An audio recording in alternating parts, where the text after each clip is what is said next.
saya bawa istri juga ini keluarga. Alhamdulillah, mudah-mudahan silaturahim ini diterima oleh Allah Subhanahu wa taala. Dan keluarga besar ini mudah-mudahan mendapatkan keberkahan dari tamu-tamu yang datang pada saat ini. Salawat sering salam semoga terlimpah ruah kepada junjungan alam Nabi kita Muhammad SAW. Tak lupa kepada keluarganya, sahabatnya, para pengikutnya setia dengan beliau. Termasuk kita hadir pada kesempatan ini, mudah-mudahan mendapatkan syafaat Allah Subhanahu wa taala.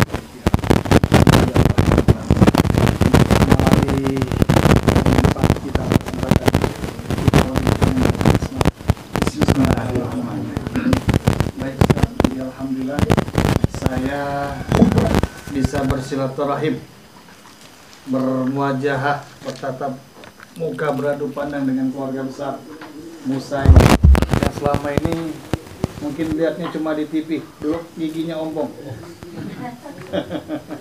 sekarang udah besar.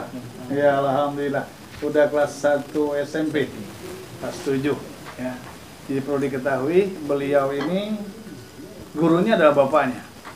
Beliau ini sekolahnya ya di sini, di ruang yang putri tadi, ya akhwat. Jadi mereka belajar dari pagi sampai sore saat ya.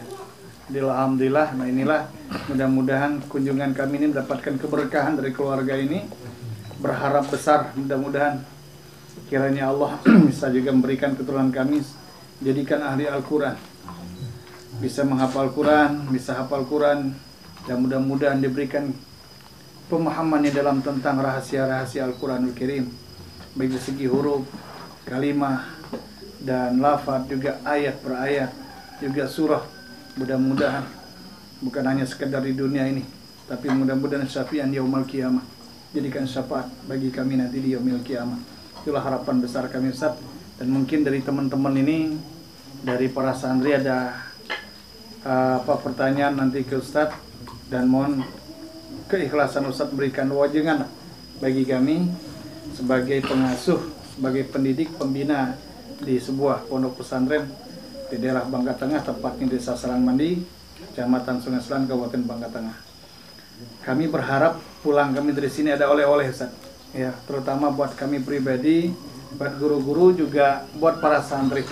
Setelah kami pulang dari sini, mudah-mudahan dengan berkahnya keluarga ini, kami diberikan pemahaman yang dalam tentang rahasia-rahasia ilmu Al-Quranul Karim. Kepada Ustaz, Fadhal, silakan sedikitlah wajangan ke kami. Ya. Ya, mungkin kiat-kiat dalam mendidik apa Ustaz? Ya. Bismillahirrahmanirrahim. Assalamualaikum warahmatullahi wabarakatuh. Assalamualaikum. Karena ini spontan ya, jadi saya ingat-ingatnya aja. Kalau pertama, nasihat saya juga buat saya pribadi juga, buat santri juga, dalam menghafal Al-Quran kita harus ikhlas ya, mengikhlaskan diri. Ikhlas dalam arti kita ya mengharapkan ridhonya Allah Subhanahu wa taala, kemudian jauh dari nerakanya Allah Subhanahu wa taala. Kemudian juga yang saya nasihatin juga, saya pernah ada dengar sebuah nasihat ya, ini disandarkan kepada Imam Asy-Syafi'i ya, rahimahullah, beliau mengatakan, akhilan tanalal ilma illa bisittatin. Wahai saudaraku, engkau tidak akan belajar kecuali dengan 6 perkara. Yang pertama, hirsun, yaitu bersemangat ya, ketika kita belajar harus semangat, jangan loyo ya, jangan kendor. Kemudian dia harus ijtihadun, yaitu bersungguh-sungguh ya. Dikatakan ijtihad itu kan diambil dari kata jahada ya. Jahada itu dia berusaha menahan dirinya dari keluh kesah ya, dia berusaha melawan hal nafsunya di dalam capeknya belajar ya, capeknya belajar sampai kita nanti ada penghalang-penghalang ya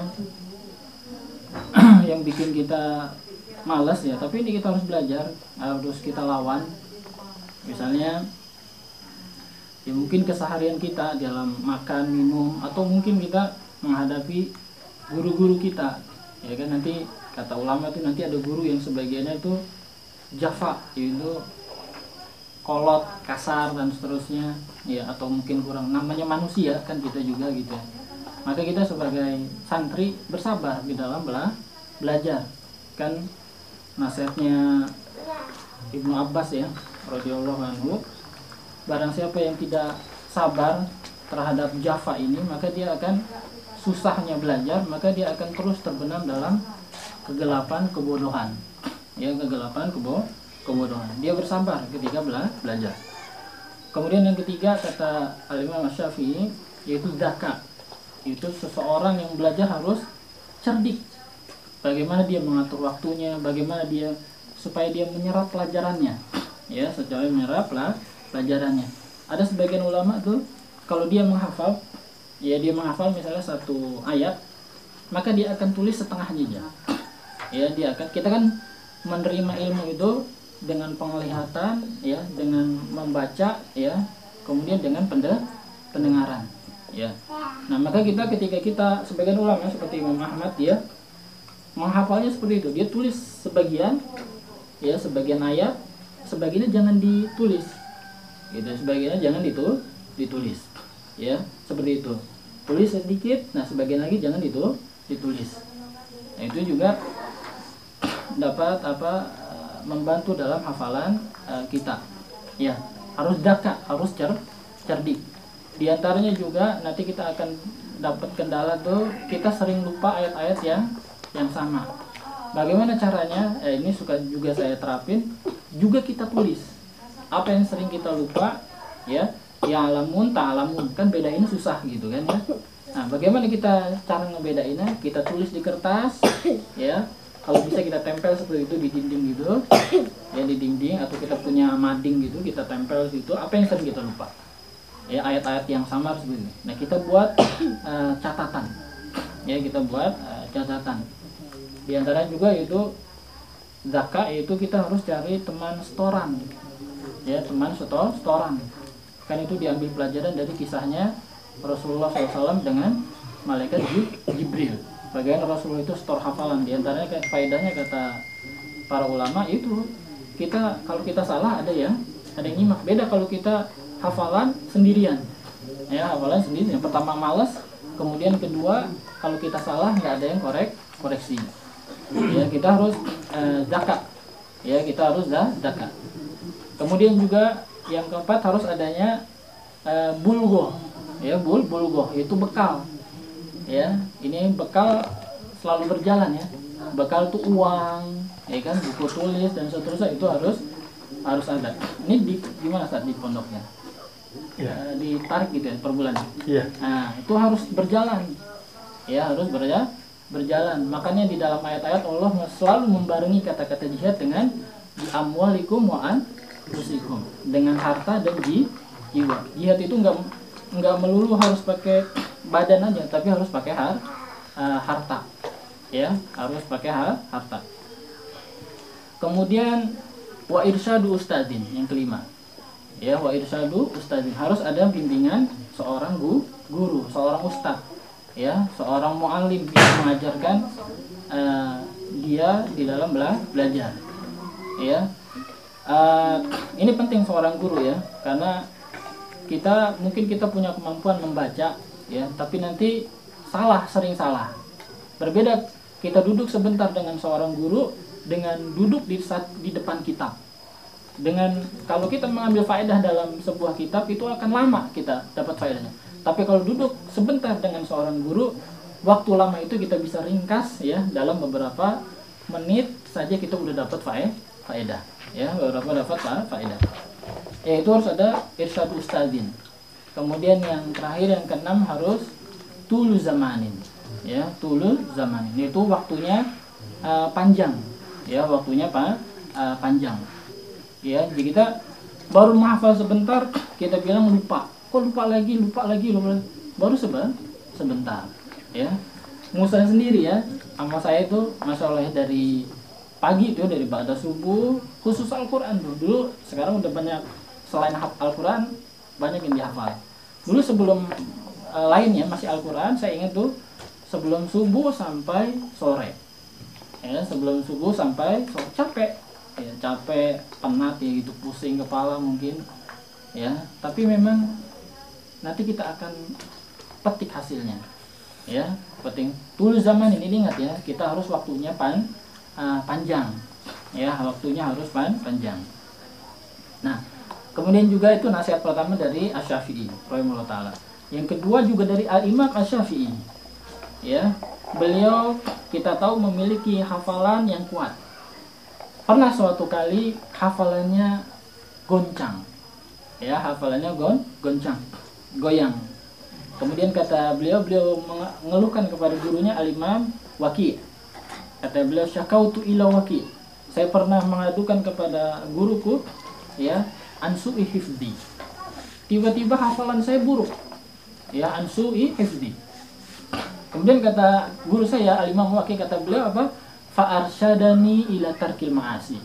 Kemudian guru saya itu Al-Imam Waqi' membimbing saya untuk meninggalkan maksiat yang pernah kejadian nggak sengaja, ya beliau melihat ya yang diharamkan, nggak sengaja itu, ya nggak sengaja melihat yang diharamkan. Ya, kemudian beliau membimbing fa'arsyadani ila tarkil ma'asi.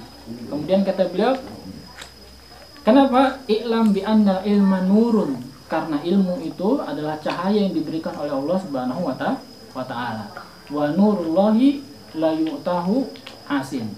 Dan cahaya dari Allah ini tidak akan diberikan kepada orang yang durhaka.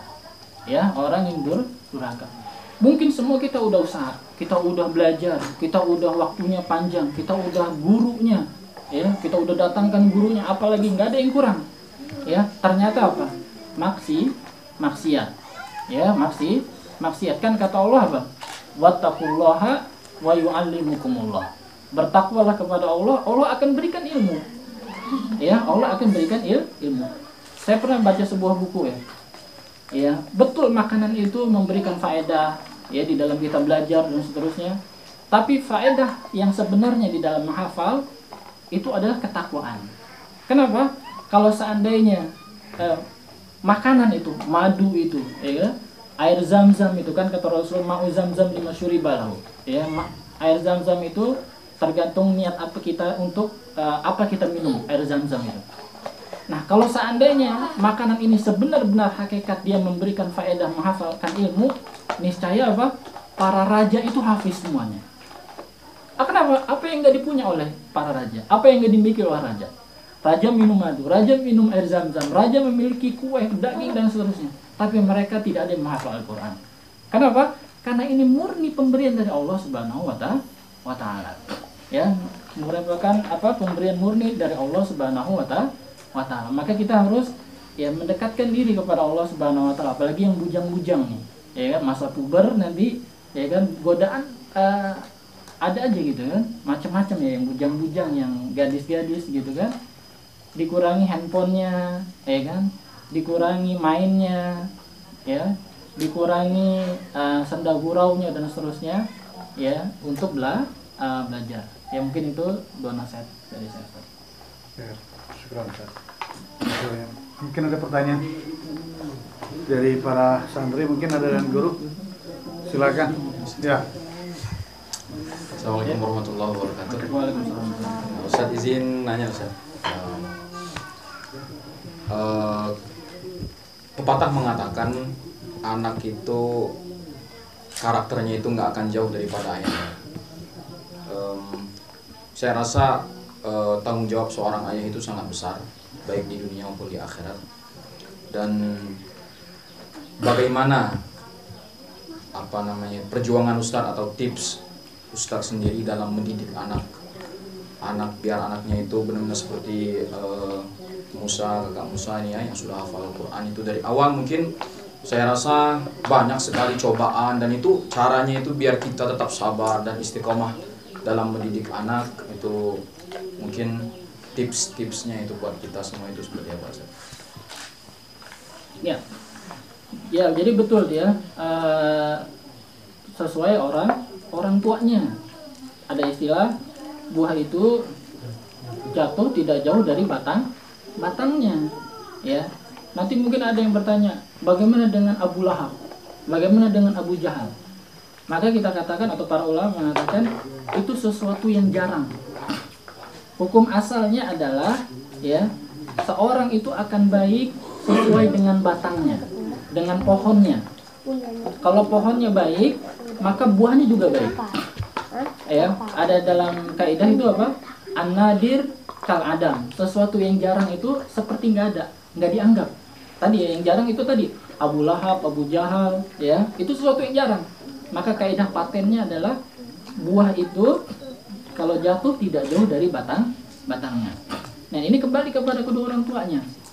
Ya, kembali kepada kedua orang tua di dalam membimbing anak-anaknya. Pertama jelas ya, ya kalau kita kembali kepada ini kembali kepada keluarga lagi gitu kan, dari pemilihan ibunya, ya kan, dari pemilihan ibu. Jadi ada kisah ini disandarkan kepada Umar bin Khattab ya. Ada anak durhaka, benar luar biasa gitu kan, durhaka. Kemudian bapaknya ini ngadu kepada Umar bin Khattab tentang kelakuan anaknya ini. Katanya anak durhaka. Kemudian dipanggil anak oleh Umar bin Khattab.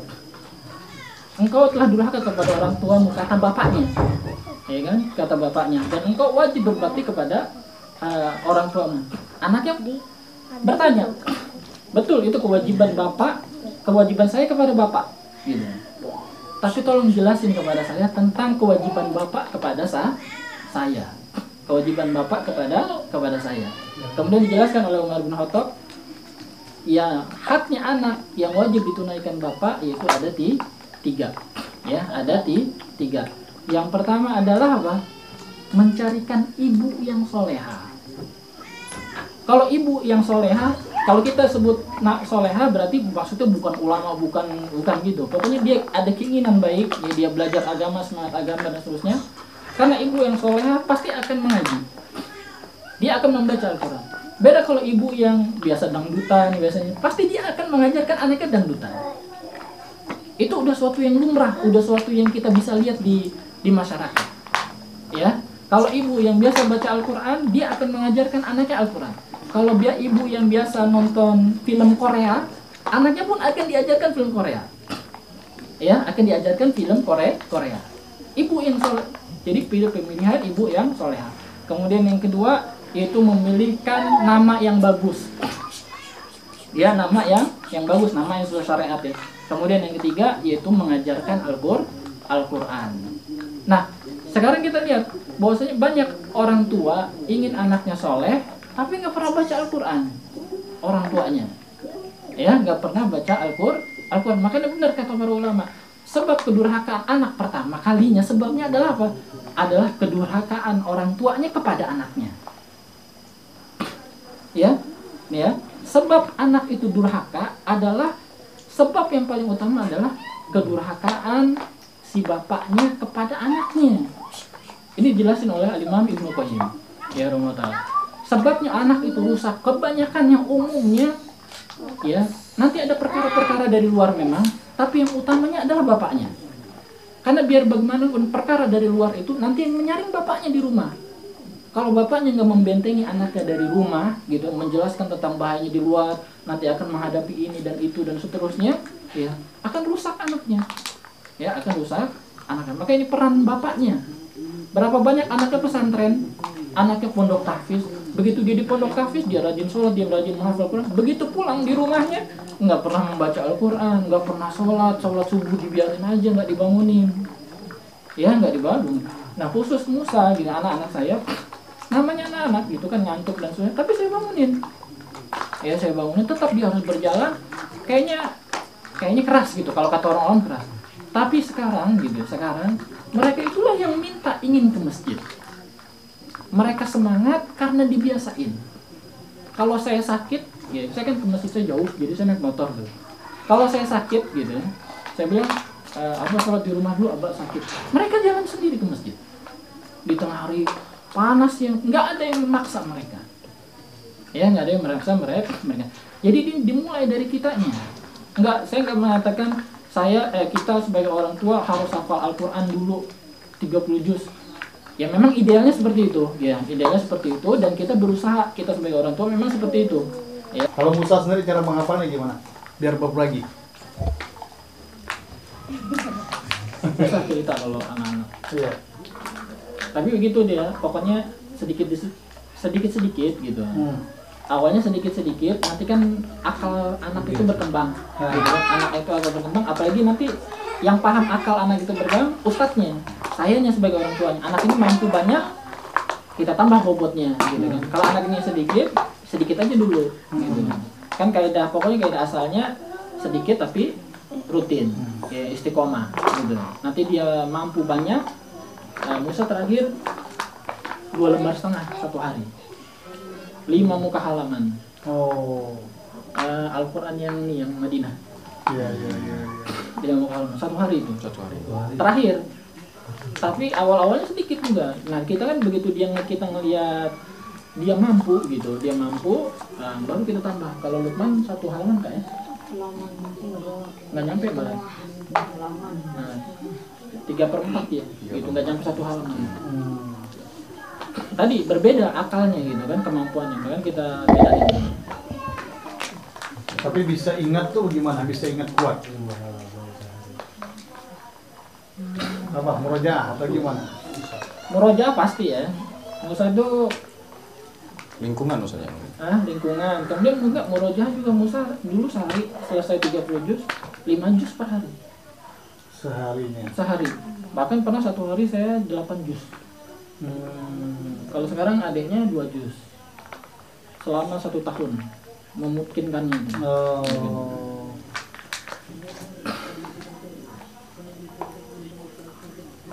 Sampai sekarang masih ini ya. Masih kuat. Masih kuat. Balik ke tes ini. Boleh coba. Dari ini coba. Oh bisa, nanti Musa gantian.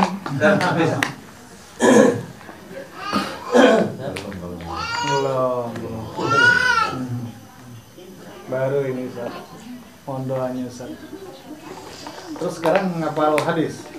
Iya, Bulughul Maram. Bulughul Maram udah berapa hari? 1000 lebih. 1400 ya? 1400 kan semua 1600. 1600 berapa nih, dia udah 1400.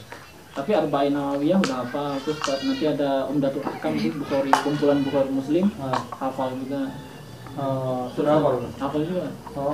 Terus hafalan mutun faraid, mutun adab, apa dia? Mutun apa? Mustalah hadis, ilmu baik apa? Matan Baikuniyah namanya. Iya. Nah, itu hafal juga. Terus matan Jurumiyah subuh, pada subuh kalau nambah pada subuh sampai jam 9 pagi. Nanti istirahat, sarapan gitu kan. Nah, jam 10 tidur sampai zuhur, pada zuhur lanjut lagi sampai jam 2 makan siang, selesai sampai asar terus kosong, nanti pada asar lanjut lagi sampai jam 5, jam setengah 6. Nanti pada maghrib kalau nggak ada kegiatan belajar lagi sampai isya selesai, pada isya nggak ada kegiatan juga. Tidur malam, makan malam, tidur.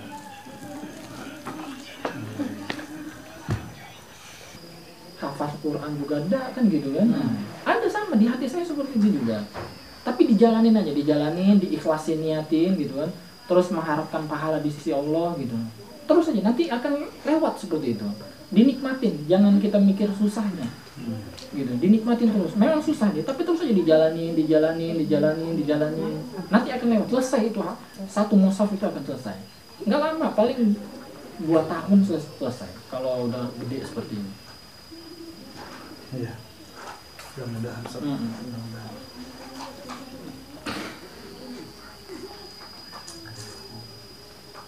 Baca umum Musa Bangka. Baca. Baca tak?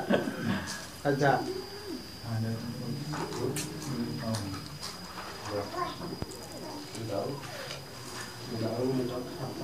Alhamdulillah.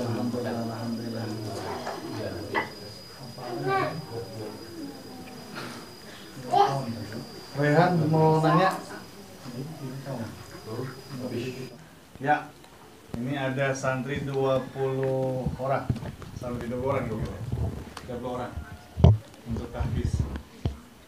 Mudah-mudahan mereka dilancarkan oleh Allah Subhanahu wa taala untuk menghafal, dikuatkan hafalannya, dikuatkan ingatannya. Dan kami sebagai pendidik, sebagai orang tuanya juga diberikan kemudahan, diberikan pemahaman yang dalam tentang rahasia-rahasia Al-Quran, diberikan istiqomahan, diberikan dari Al-Quran, sehingga kami bisa mendidik sesuai dengan aturan syariat agama Islam, sesuai dengan ajaran Rasulullah SAW. Ya, Musa, bismillah. Yuk. Ya, apa aja? Pakai bahasa Indonesia. Ya, apa aja Musa? Bismillahirrahmanirrahim, apa aja? Hah? Lukman itu Lukman. Ya, bapaknya. Anda minta doa justru. Ya, mudah-mudahan pertemuan kita ini diberkahi ya. Amin. Khususnya buat keluarga saya sendiri juga ya. Jadi saya mohon nasihat ini juga yang lebih mengena adalah kepada diri saya dan keluarga saya sendiri ya. Kemudian juga saya berdoa kepada Allah Subhanahu wa taala mudah-mudahan dipermudah ya, khususnya para ustadznya juga dan para santrinya ya. Ustadznya dalam membimbing para santri-santri ini ya, karena memang ini pahala yang besar ya, kan wa man ahsana qaulan ya.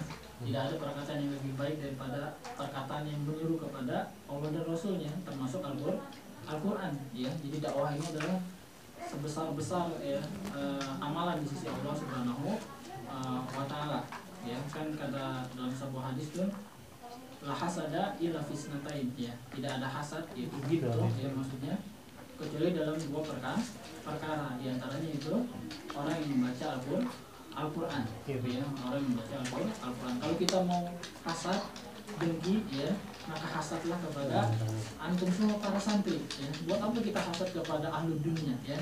Kita harus lebih hasad lagi kepada para ahli Quran ya, kepada ahli Al-Quran ya. Mudah-mudahan kita diberi kemudahan oleh Allah Subhanahu wa taala untuk menghafal dan mengamalkannya ya, mengamalkan apa yang telah kita hafal ya. Mungkin itu doa dari saya ya. Subhanakallahumma wa bihamdik, asyhadu an la ilaha illa anta, astaghfiruka wa atubu ilaik. Assalamualaikum warahmatullahi wabarakatuh.